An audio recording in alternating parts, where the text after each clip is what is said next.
Hey everyone, and welcome. Today, we're not just going to learn grammar, we're booting up a game where the final boss is the English language itself, and your new superpower is the tiny little word if.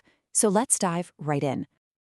Can we be honest for a second? When you hear the words English grammar, part of you just wants to fall asleep, right? All those rules, the endless exceptions, it feels like a total drag. You see a term like subjunctive mood, and your brain just kind of checks out. But what if we thought about it in a completely different way? What if grammar wasn't a textbook full of rules, but was actually a video game? With different levels, special moves, and even master cheat codes. A game that lets you talk about your wildest dreams and impossible ideas. Well, today, that's exactly how we're going to play. All right, here's our level select screen for today. We're going to start with the basics in level 1, then unlock our main power up in level 2. After that, I'll give you the master cheat code to make it all super easy. We'll even take a quick peek at a bonus level, and then it's your turn for the final challenge. Ready? Player 1, press start. Okay, so every good game needs a tutorial level, right? Before we can start bending the rules of reality, we've got to understand how they work in the first place. This is all about how if works for things that are actually real and possible. So let's get the simple stuff out of the way. We use if for things that are just facts, scientific truths. We also use it for real possibilities in the future, like if it rains tomorrow, I will stay home. That can actually happen. And of course, for commands. This is what we're calling reality mode. Simple, cause and effect. Got it? Awesome. Tutorial complete. Okay, now for the really cool part. It's time to unlock a brand new skill, imagination power. This is the special move, the game changer, that lets us talk about dreams, wishes, and all kinds of situations that are completely not real. All right, first, a quick reality check. A super simple fact. I am not a bird, right? No feathers, can't fly. You get it. This is our baseline, the real world, crystal clear. But what if I was? Now wait, what if I were? Yeah. How do we even say an idea like that? An idea that's totally impossible, but really cool to think about. And boom, there it is. This sentence is pure magic.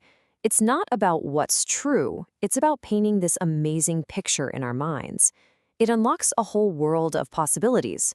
So what's the trick? What's the secret button combo we just used to do that? This is it. This is the core mechanic of the whole game. To jump from reality mode into imagination mode, all you do is you take the verb and you just nudge it one step back in time. So present tense becomes past tense. That is the secret technique, the secret sauce, right there. Let's walk through this together. You start in reality with a present tense fact. I am not rich. Okay, now let's hit the imagination mode button. What happens? That verb am takes one step back in time and turns into were. And just like that, you've got if I were rich. That tiny shift is a huge signal to everyone listening that we're not talking about reality anymore. We're dreaming.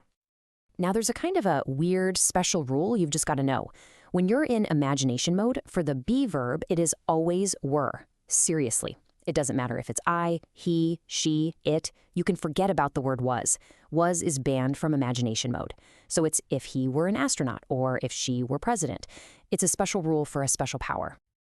All right, so you've unlocked the power-up, but how do you pull off the move perfectly every single time? Easy. You use the master cheat code. It's a simple formula that guarantees a flawless sentence. So check it out. The code has two parts. It's super simple. The first part, the if part, uses that past tense verb we just learned about. And the second part, the result, just needs one of these little helper words, would, could, or might. So the combo is basically, if past tense thing happened, then this would, could, might happen. That's the whole code. Let's see this cheat code in a real matchup. Reality versus imagination. On the left, in reality mode, we have, if Tom has time, he will visit. It's a maybe, right? A real possibility.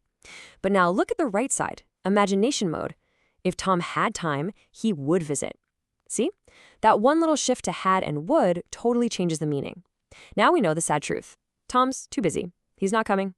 See how powerful that is? It creates a whole different meaning. All right, are you feeling like a pro yet? Good, because it is time for a quick bonus level. What if you want to imagine changing something that happened in the past? This is some next level stuff. It's basically a time travel power-up. Okay, look closely at how this works. The top sentence is the power we've already been practicing. If I studied hard, that's about imagining a different present. I could pass the exam now. But look at the bottom one, our time travel move. If I had studied hard, see that? The verb took 2 steps back. And the result? I could have passed the exam yesterday. This is all about imagining a different past. It's kind of a language of regret. We're not going to spend a ton of time here, but it's pretty cool to know this power exists, right? Okay, you've cleared the tutorial, you've unlocked your special move, and you even peaked at the bonus level. You know what that means? It is time for the final challenge, the boss battle. Let's see what you've got. Here is your challenge. It's a classic piece of advice. What form of the verb be do you put in that blank? Come on, you got this. Remember that special rule we learned for imagination mode? And the answer is were. Of course it is, because in imagination mode, it is always were. If I were you. I'm not you, you're not me, so we have to use the power. Fantastic job. And with that, congratulations, player 1. You have officially leveled up. Skill unlocked. You've just added a seriously powerful tool to your English-speaking arsenal. So what's the big takeaway from all this? It's that grammar isn't just about memorizing boring rules or trying to be correct. It's about having superpowers. This if power, it's not some random rule. It's the key that lets you talk about your dreams, your craziest ideas, and all those amazing what-ifs. So I'll leave you with this final thought. You have the cheat code now. You've unlocked the skill. So what would you do if you could travel anywhere in the world right this second? The power's yours. Thanks so much for playing the grammar game with me today.